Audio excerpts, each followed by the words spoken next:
Folks, Chris Rockwell here. Watching news on a Wednesday, July the 3rd, 2019. And I am listening to a mix of um, different financially backed news media.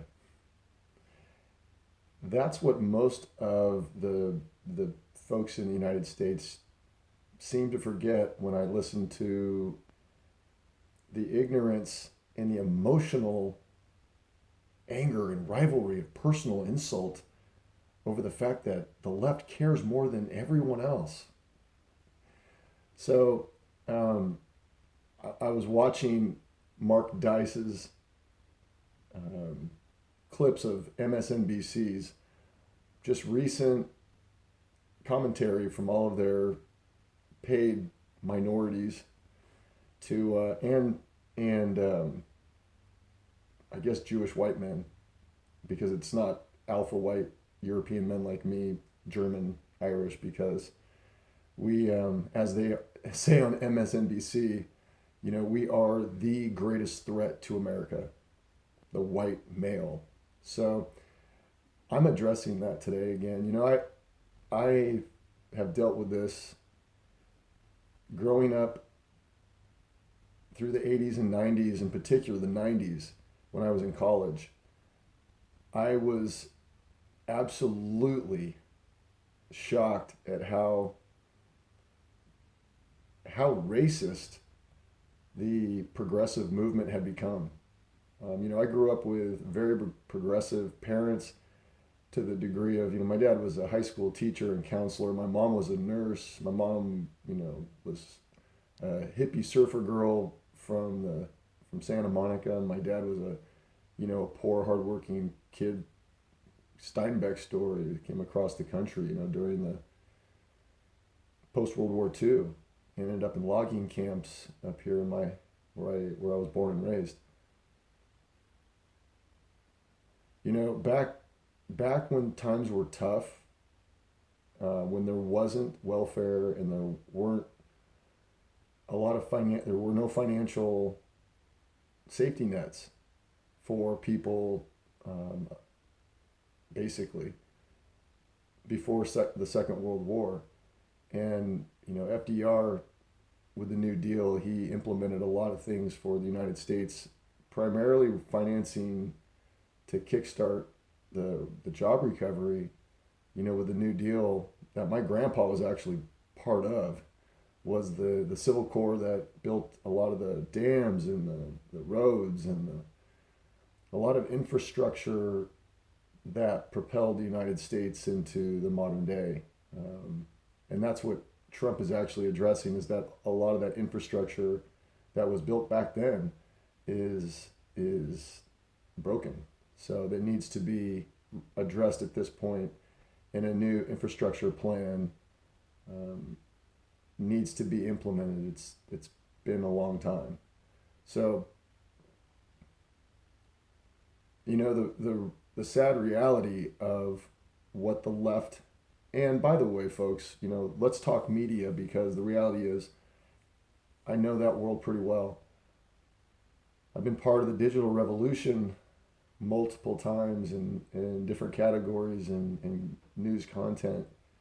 And I have also done a lot of research in the last 10 years about the infrastructure of our media consumer global financial system and power system. And what's interesting is I was writing this book back in during starting in the Obama era, when I was so frustrated at basically being condemned for being a white guy trying to build a business in California and in the United States. It's not that I wasn't capable of doing it. I did fine. I was involved in multiple businesses during that era, both technological, new age manufacturing, on demand manufacturing in Silicon Valley, new digital media,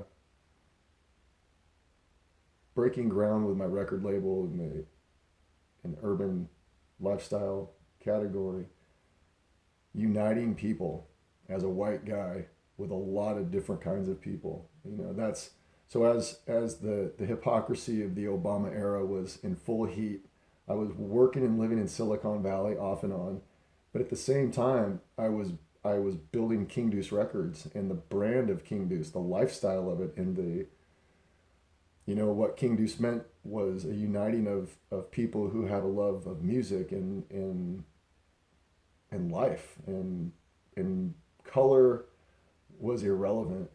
And so I was living this dualistic world of seeing it in the trenches on the ground with my own money, with risking everything that I had to go to every major area of the United States where rap music was being produced at the underground level. From New York into 50 Cent Studio, down into South Central, into Oakland. A lot of time spent in Oakland. Um, you know, Hanging out with the legends. Too Short Studio at 3 in the morning.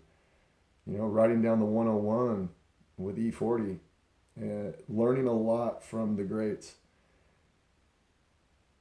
And the reality was that was at the same time where the Obama administration and the Mockingbird CIA-backed media, mainstream media, were projecting a message of total fragmentation, hatred, and everything that was going exactly against what I was doing, and what was being revealed to me about what music, for example, and a unifying idea, regardless of the color of the person, the ambassador trying to take that to the people, and uniting great people around an idea, a spirit that is much bigger than the color of a person or a sexual orientation, or it just doesn't matter. And so I've always believed that. I proved that to myself with King Deuce Records, from, in the reggae category with Junior Toots and so many amazing people, to the underground rap world, to hip hop, to rock and roll. It was a very, very cool, and still is a very cool mix of human beings, that all appreciate the power of music beyond that, elevates and unites in a way that all of the political war through media is at a point right now is so destructive and so unnecessary. And what's unfortunate is that I hold the average American accountable for buying into a message that is totally illogical, but it's even more than illogical. It goes against everything that's intuitive to love and caring about people and building things with good people and building value instead of tearing people down for self gain. And at the micro level, it's easy to judge the top people like AOC and Donald Trump, and whether it's on the right or the left, crazy Pelosi or, whoever.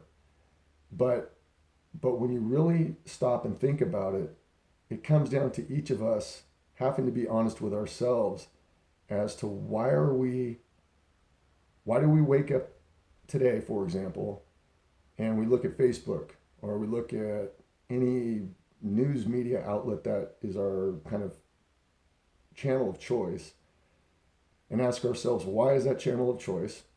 Is it reflecting a message that makes me feel better about who I am right now?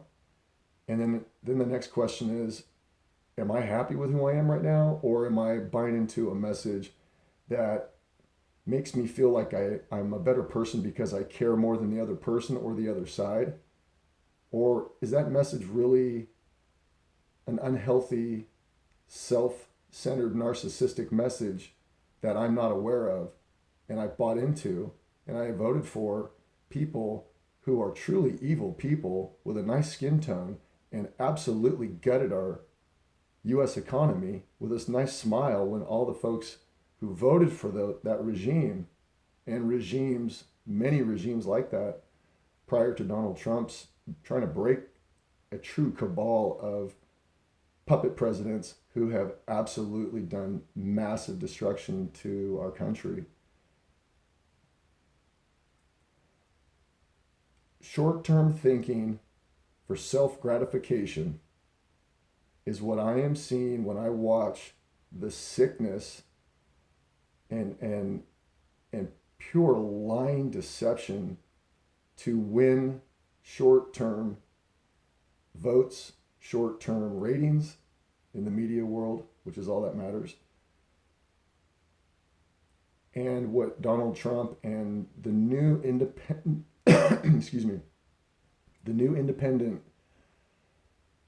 journalist, I call it, the new independent journalist who may not have a degree from Columbia as a journalist, but actually has an honest heart and has the curiosity and the willingness to actually dig in and research and find out what the hell's really going on instead of repeating a message that was written by really bad people and then just propagated across the channels of all in the same, all in the family of, the bad folks on the fake news world. The long-term view, to me, is what I like to take, is that if we work to get honest with ourselves and take that time, and then take time to, study what the heck's going on for real, look at different outlets, and be objective about what is their motivation. Like what's their motivation in terms of the content that they are disseminating, the stories, the message, the intention of it. Key word, what is their intention? Is it to be transparent to the US citizens, to provide transparent information to make the average American more savvy to what is going on in the best interest of the United States and them as a world citizen? Or is it to divide and conquer through evil intention masked as, a nice guy or a nice person, or, it's standing at a fence like AOC does, with a photo op at the border, when in reality it is nothing like they're saying it is. But it's easy to, in the short term, lie about something, over dramatize it, call people Nazis, use terms like concentration camps to rile and get, that herd that's already bought into that narcissistic messaging. That works for a while, but the problem is it's just like any other drug. Feels good for a minute. And then you want a little bit more of that dirt. You want a little bit more of that dark side, that little hatred towards the other side. You want to make some more stuff up to continue to rile that up. Now, if there was substance behind what they were fighting for to take Trump down, to replace what's happening with the Trump regime with a better plan, I'd be all for it. But there's not. He's trying to actually disrupt a very, very sick deep state system that has grown exponentially since the Second World War. And people have been killed for it, trying to stop it. Many, many, many people. It's usually a suicide. So I like life. So just saying. But I'm not afraid to say what I feel, because the reality is this. Life is short, and the long term is something much, much longer and deeper than these short-term daily fights on social media to show people that they care more than the other people. This is horrible. As these people are totally, these same people that I see on social media that are talking from a virtue signaling position of that they care more than everybody else about what's happening on the border with these holding facilities and the migrants and this whole deal. There's never an easy answer, but there's you have to face things with practical solution, with empathy. And the reality is the people that we're talking about that represent the left, like AOC and Hillary and Pelosi, and Hillary are known like crime family people. They are really, really bad people. So, and Obama is possibly even worse. But I'll just say they're the same. So be careful who you associate with when you are still trying to find your own truth and you want to attach it to something that looks and feels good as a status marker in the short term, when you really haven't done the homework to know what the long-term effects are going to be that are going to make your choice and positioning in this type of era look really stupid. So do some homework. That's my message of the day. Do some homework.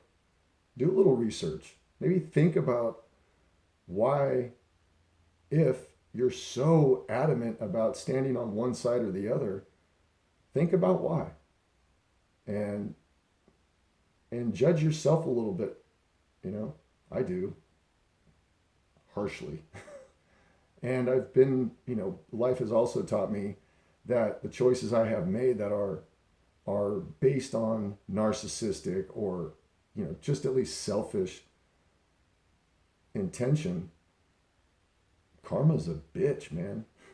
It'll come back to get you one way or the other.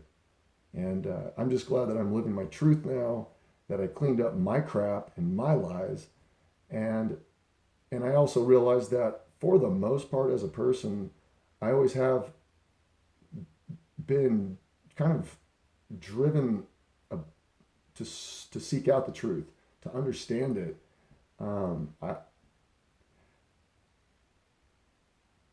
It's pretty simple if we clean up our act and we live a true life and true intentions. What is revealed, what beauty starts to blossom in our lives, and this day-to-day rivalry thing is a program that is totally unnecessary. So, try to look at it a little objectively, and outside of that game that's being played out on these media channels, any of them, just remember there are things behind the scenes that are motivating factors to produce the message that you consume. So just be very careful what you consume, and be very careful what you decide and choose to associate yourself to, and what kind of legacy you want to leave for your family or for yourself or for the world. All right. You guys take care. Have a great day. And I'm going to have another great day. All right. See you.